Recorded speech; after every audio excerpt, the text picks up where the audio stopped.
Kok nggak ada, anjing hilang. Di mana nih, udah kemana ya?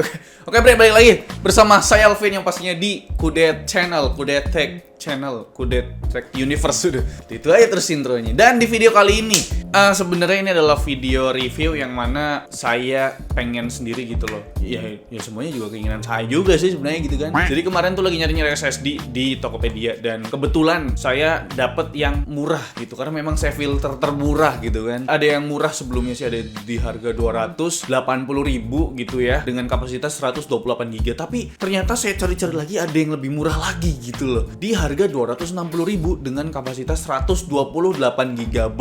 Ya namanya juga kategori kayak gini pasti maunya yang murah gitu kan. Tapi gimana ya, kita tuh harus percaya yang namanya ada harga, ada kualitas gitu loh bre. Jadi jangan cuma murah doang kalau kualitasnya jelek gitu kan. Dan akhirnya saya membeli 3 unit SSD dengan merek atau brand Xintor, XINTOR. Dan ini kapasitasnya 128 GB dengan harga 260.000. Menurut saya harga segitu tuh beneran murah banget gitu loh coy. Tapi kualitasnya kayak gimana gitu kan. Dan setelah saya cari-cari di internet, ternyata Xintor ini ada dijual di Amazon. Terus ada juga dijual di Wish. Jadi bukan di Indonesia doang ya. Dan untuk harganya sendiri juga bermacam-macam. Kalau di sini saya lihat sih di wish.com itu harganya 360.000, itu yang kapasitasnya 240 GB. Gila nggak tuh? 240 GB aja harganya 360.000 gitu kalau dirupiahin. Jadi emang ya gimana ya, sangat menggoda selera gitu kan Pak ya. Di sini ada tulisannya read speed up to 550 megabit per second. Read speednya up to 520 megabit per second. Tapi ini yang versi berapa giga kita nggak tahu. Terus belum ada websitenya juga. Setelah saya cari di internet, Xintor sendiri nggak ada website gitu ya. Aku nggak tahu nih brand dari apa. Tapi di belakang sih made in China gitu kan. Emang China ini negara produsen barang elektronik terbesar sih di dunia sih ya. Dan setelah saya lihat lagi di sini ada tabelnya coy. Ada modelnya juga nih, ada kapasitasnya juga. Di sini kapasitasnya paling rendah itu di 60 GB dan paling tinggi di 1 TB. Dan di sini ada model berapa nih? Ada kali 15 model gitu ya. Nah, model yang saya beli ini model S370 yang kapasitasnya 128 GB. Dan di sini untuk speed read dan write-nya ditulisin sih 556 MB per second, sedangkan untuk write-nya di 369 MB per second. Diklaimnya sih kayak gitu. Ya, oke lah, langsung aja kali kita tes gitu ya. Ini udah aku tes beberapa hari sih buat ya copy data dan beberapa software benchmark lainnya gitu loh. Saya nggak tahu apakah Xintor ini adalah brand yang cukup dipercaya atau tidak ya. Saya tidak tahu, langsung aja kali ya. Di tes ini udah ada tesnya sih. Dan di sini saya ada komparasi dengan satu SSD yang namanya SSD Transcend SSD 370 dengan kapasitas sama juga 128 GB gitu loh. Jadi kan imbang aja gitu loh. Di sini setelah saya tes cukup tercengang ya. Untuk speed read dan write-nya sebenarnya nggak ada yang aneh ya. Untuk Xintor SSD ini pertama saya ada tes menggunakan software AS SSD Benchmark. Untuk speed read-nya di 464 megabit per second, sedangkan untuk speed write-nya di 425 megabit per second. Nggak ada yang aneh. Sedangkan untuk Transcend ini malah aneh ya. Speed read-nya itu tembus 526 megabit per second, tapi write-nya di 149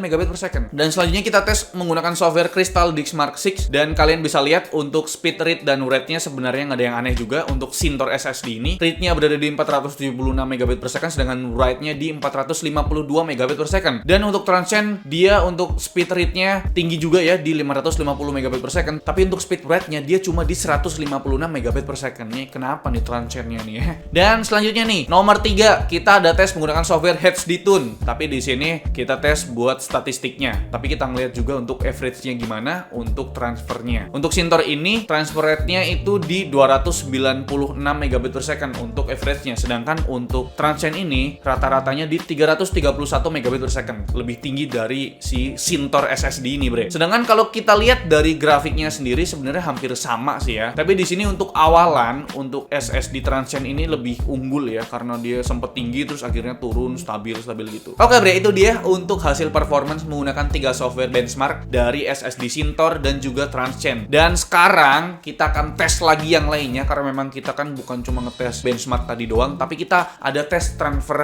data atau copy data juga gitu loh. Di sini saya ada tes 4 4 game totalnya, dari yang terbesar sampai yang terkecil pastinya gitu kan. Pertama itu kita copy COD Warzone dengan total size adalah 112 GB. Udah hampir penuhin isi SSD nih mamang. Untuk SSD Sintor tadinya tuh tinggi di angka 400 MB gitulah. Terus di pertengahan jalan, nggak di tengah-tengah sih bisa dibilang, dia turun drastis jadi 60 sampai 100 MB per second gitu coy. Sampai kopinya selesai gitu loh. Sedangkan untuk transcend dari awal sampai akhir flat aja di 149 MB per second untuk copy speednya. Mungkin karena terlalu gede gitu kan file COD Warzone yang 112 GB, akhirnya saya coba tes buat copy game Far Cry 5 yang size-nya itu 43 GB gitu ya, setengahnya lagi tuh. SSD Sintor ini naik turun kayak pegunungan gitu coy, nggak stabil lah bisa dibilang. Pas naik sih sampai 400 MB-an gitu, tapi pas turun bisa 0 MB gitu speed kopinya. Bener-bener nggak stabil dah. Sedangkan untuk SSD Transcend tetap ya dari awal sampai akhir flat di 149 MB per second untuk copy speednya. Oke lah, mungkin kapasitas atau size dari game Far Cry 5 ini terlalu gede di 43 GB.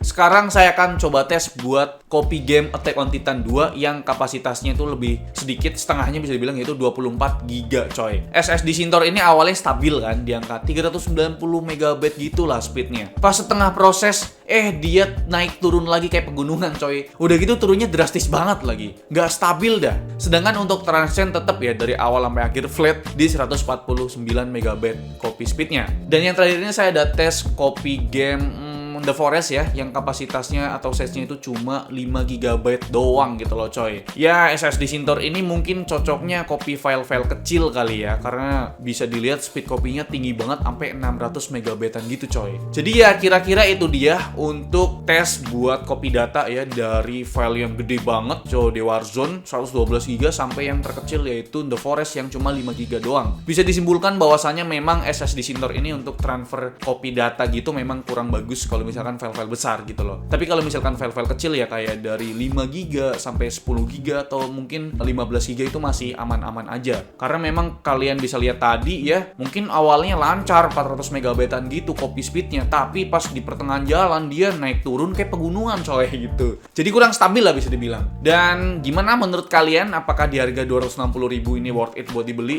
Menurut aku sih gimana ya?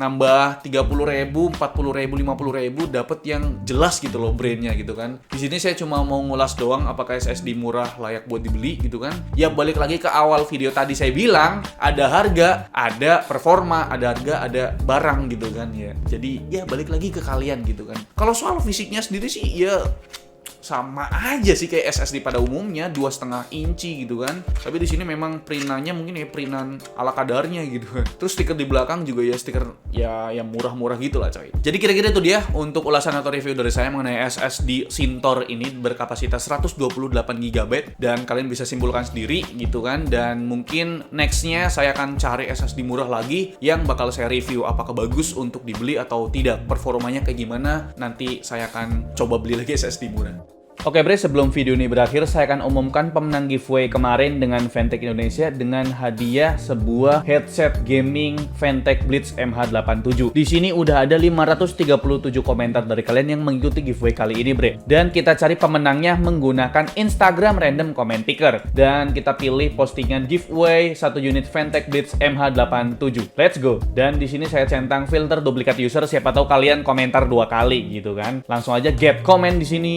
Ada berapa komentar dari kalian yang mengikuti giveaway kali ini, dan totalnya adalah 371 komentar unik dari kalian. Sekarang langsung aja kita scroll ke bawah dan kita pilih pemenangnya. Siapakah pemenangnya yang berhak mendapatkan Fantech Blitz MH87 kali ini? Dan pemenangnya adalah RVASP TIANAAA gitu. Apa sih? Bismillahirrahmanirrahim. Dan dia udah tag kedua temennya. Emang kalau udah kata-kata bismillah emang udah paling berkah coy. Kita cek apakah dia sudah follow Instagramnya Kudetek. Oke, sudah follow. Oke, jadi selamat buat RVASPTIANA ini telah memenangkan 1 unit headset gaming Fantech Blitz MH87. Jadi cek DM-nya, kirim alamat lengkapnya nanti atau besok bisa dikirim untuk headsetnya. Terima kasih. Jangan patah semangat karena besok ada giveaway lagi. Jadi itu dia videonya. Like video ini kalau kalian suka, dislike kalau nggak suka, dan jangan lupa untuk tekan tombol subscribe yang warna merah kalau misalkan kalian belum subscribe channel ini. Saya Alfian selaku host di channel ini mengucapkan terima kasih. Sampai jumpa di lain video. Bye bye.